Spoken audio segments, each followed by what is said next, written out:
I guess I mentioned at the top this phrase, the oceanic feeling. The whole novel has a bit of an oceanic feeling. There's memories, there are dreams, daydreams. Where is it? I mean, where is the grounding of this novel? Well, I think the grounding in this novel is actually in a toothache.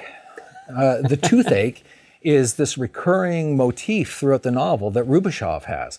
And the toothache occurs every time he thinks about those people that he has betrayed, namely the three that you had mentioned. Richard, a young communist, little Lovey, who then commits suicide, and then his former lover, Orlova, who then is executed by the party. And Rubashov, he betrays them.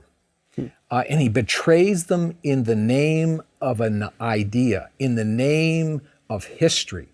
And he begins to start thinking that there has to be something more in life. I've got to pause you there. Yeah. For those not familiar with the Marxist understanding of history, we're not talking about cracking open an old book. We're talking about history with a capital H, the science of history. We know the way toward progress. And when Bill Buckley founds National Review as a conservative, he says, we're going to stand athwart history, yelling stop. Because there is this idol made of history, and you can't let your personal feelings get in the way of that march of progress. That's right. And history, traditionally understood, is the study of the past.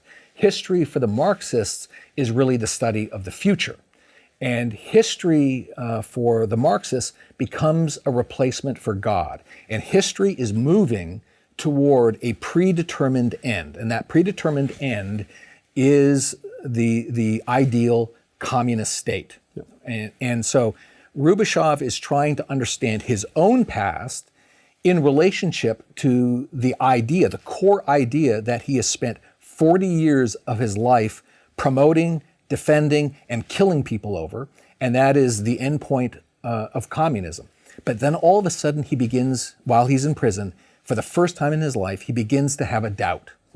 And the doubt is connected to what he calls the grammatical fiction.